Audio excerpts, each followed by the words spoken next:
Vamos a comenzar hablando de las habilidades de relación. La empatía, todos conocemos este concepto, está caracterizada por la capacidad de ponerse en el lugar del otro. Nosotros tenemos unas llamadas neuronas espejo que nos hacen casi involuntariamente empatizar con los demás. Vemos a alguien reírse y reímos, o nuestra risa se ve amplificada si vemos que a nuestro alrededor los demás también se ríen. Vemos a alguien bostezar y acabamos bostezando, aunque antes no teníamos nada parecido a este impulso. En cierto sentido podemos decir que si algo caracteriza a la especie humana es la capacidad natural de empatizar, de ponerse en la piel del otro. Sin embargo, escolarmente tenemos que desarrollar esta habilidad como un hábito intencional, no como un hábito automatizado o no como una respuesta no voluntaria. Tenemos, por tanto, que lograr una actitud proactiva en cuanto a la empatía, es decir, interesarse por el otro. Interesarse por el otro como un recurso frecuente que mejora tanto el bienestar ajeno como el propio. Bien, este sería, por tanto, el concepto de empatía. Por cohesión queremos referirnos al interés por formar parte de un nosotros. Este interés por integrarse en este nos, en este equipo, también es una instancia que debe ser trabajada y es una habilidad, no es simplemente un deseo, es la habilidad de generar equipo, de generar sinergias que nos lleven a integrarnos, aportando positivamente, mejorando a los demás. Por cierto, era este uno de los requisitos para entrar de programador en Google, si recuerdas. Por tanto, ese sería el ámbito de la cohesión, la predisposición a integrarte en un equipo, a aportar, a sumar en un equipo, a dejar también que los otros miembros se sumen y te sumen. El espectro del conocimiento mutuo también es una habilidad que debe ser trabajada. Hay muchos niños, especialmente en edades tempranas, que no saben cómo entrar en un juego sin provocar un verdadero desastre, sin hacerlo como un elefante en una cacharrería. Saber cómo son los demás, saber preguntar al otro, es un requisito indispensable para que funcione el conjunto del ámbito de la relación. Por eso antes decía que en muchas ocasiones se trata de tándems o incluso agrupaciones mutuas de habilidades que son necesarias para consolidar toda esta categoría, en este caso la relación. El conocimiento mutuo pasa por ejemplo, saber preguntar adecuadamente, saberse interesar por el otro, saber hacer preguntas que faciliten también la visión del interés real por el otro, saber emplear adecuadamente esta información. Por tanto, podemos decir que dentro de las habilidades interpersonales, el conocimiento mutuo ocupa un lugar singular, un lugar destacado. Cuando se trabaja en equipo, cuando se trabaja tomando decisiones conjuntas, aportando puntos de vista conjuntos, es muy frecuente que se genere el malestar de no haber sido entendido o atendido. Por tanto, es necesario desarrollar en los alumnos la capacidad de implementar un lenguaje asertivo, un lenguaje que no implique ser agresivo con los demás, un lenguaje que implique también tener en cuenta, de nuevo, empatía, tener en cuenta las necesidades ajenas. Es decir, ser asertivo consiste en hacerse valer sin ser agresivo, hacerse valer aportando, sumando, integrando al otro.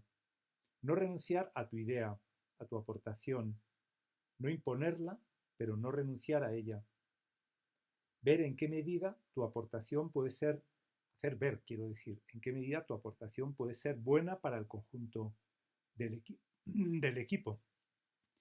Por eso se trata de exponer tus demandas, tus necesidades, tus opiniones, por supuesto con pertinencia en el momento oportuno, respetando a los otros y siendo honestos con respecto a los demás, no intentando manipular, no intentando imponer de forma violenta o de forma solapada.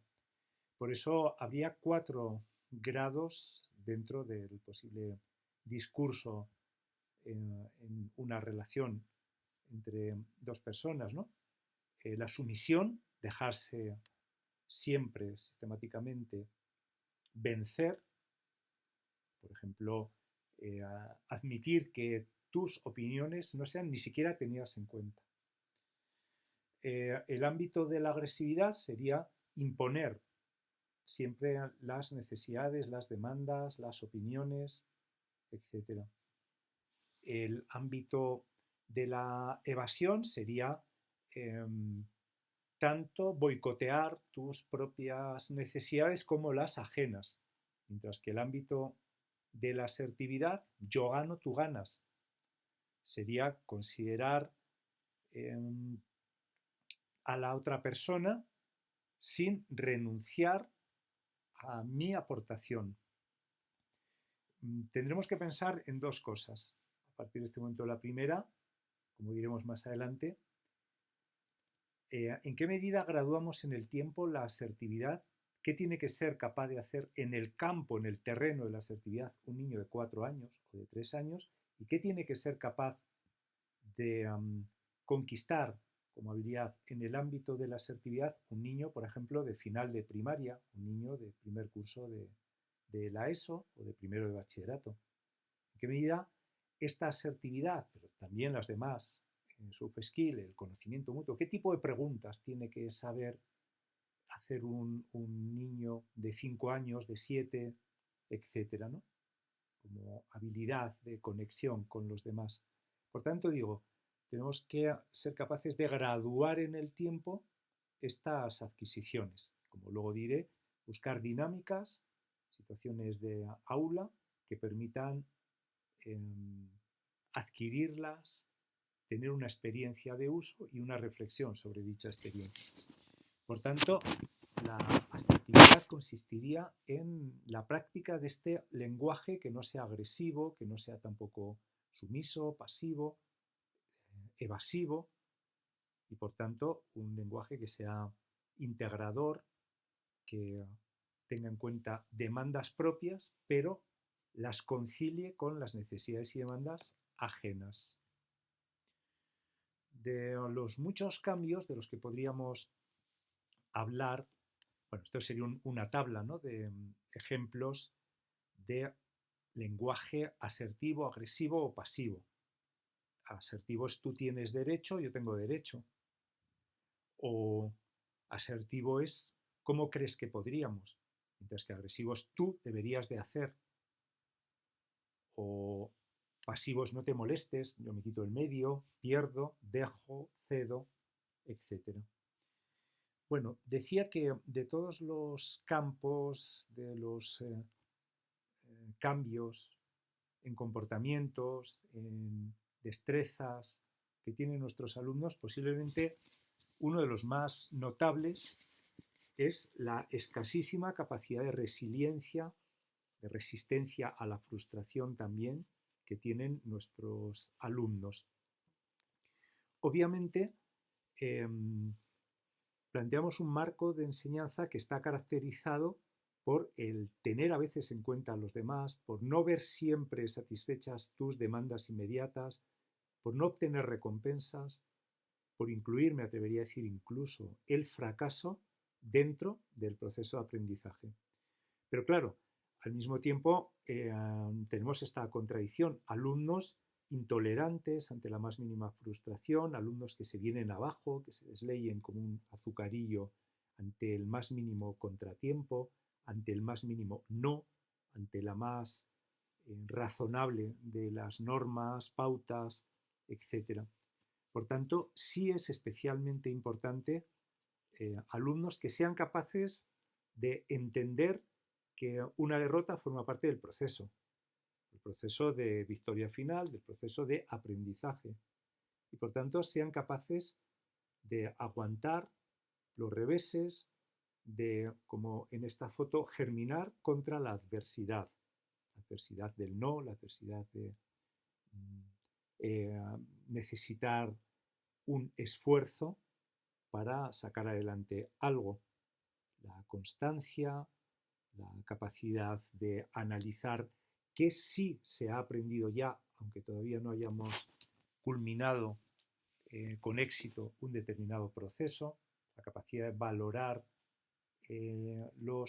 las pequeñas derrotas como parte de ese mismo proceso de fortificación, no me refiero solo personal, sino incluso fortificación de los conocimientos.